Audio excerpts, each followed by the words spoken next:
You ever wonder why some days you feel foggy, tired, or just off, even when you've done everything right with your diet, exercise, and sleep? The culprit might be hiding in plain sight, or scent, in your shampoo, your cleaning products, or even that air freshener that you love so much. We spend so much time thinking about what goes in our bodies. We need to start thinking about what goes on our bodies and what surrounds us every day. Today, we're diving into the L in flow, which stands for limit.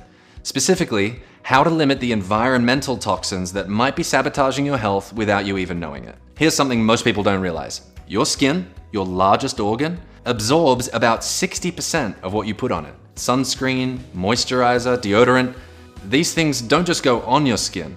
They soak in and are absorbed into the bloodstream. Your lungs, they're taking in whatever chemicals are floating around in your home 24/7. Let me share a quick story. We ran the same health sprint with our own companies earlier this year, and I talked to one of our team members. He told me he'd been using the same popular dandruff shampoo since high school. You know, back when he wanted to look great for the girls. Fast forward, he got engaged, got married, and realized 10 years later, he's still using the same shampoo.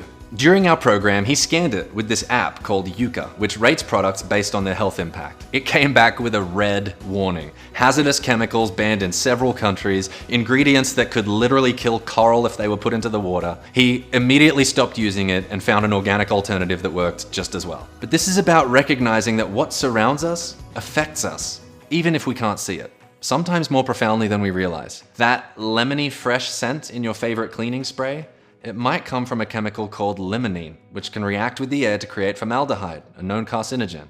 That mountain fresh air freshener, it's likely full of phthalates, which have been linked to hormone disruption.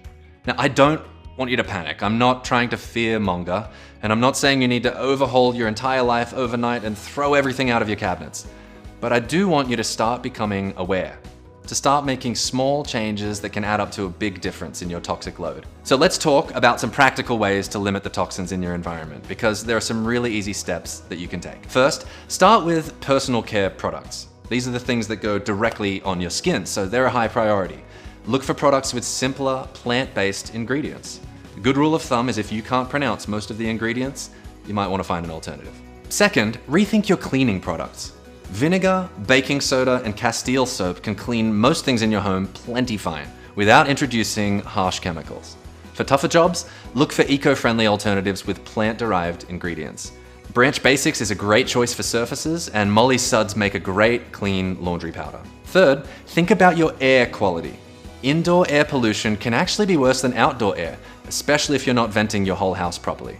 When you can, open up your windows to let fresh air in, and consider investing in an air purifier with a HEPA filter. They can automatically detect when the air quality is poor and kick into high gear. We have them all over the house. One of our favorite ways to improve the air in a space is with plants. Not only do they look great and bring a little bit of nature indoors, but many common house plants are fantastic at filtering out toxins like formaldehyde, benzene, and ammonia. NASA even studied this. They found that plants like spider plants, peace lilies, and snake plants are particularly effective air purifiers. Plus, having plants around has been shown to boost your mood, increase productivity, and reduce your stress levels. It's a win-win. One more really simple step is to take off your shoes when you enter your home. This one small habit can reduce the amount of pesticides, lead dust, and other contaminants you track into your living space by up to 85%. For those who want to go deeper, consider using the Yuka app we mentioned earlier. Y-U-K-A. It lets you scan almost anything from shampoo to food, and it gives you a health score and explains why. Now, we don't have any kind of affiliation with that company. We just love the app, and a lot of our students have found it really helpful. The big thing that I want you to see is that your environment isn't separate from your health journey. It's foundational to it. When you create a space with fewer toxins, you're giving your body's natural detox systems a break. Your liver and kidneys can focus on processing the unavoidable toxins instead of being overwhelmed by the ones that you could have prevented. So, here's your challenge for today. Pick just one product in your home, something that you use regularly on your body or in the environment, and take a close look at the ingredients.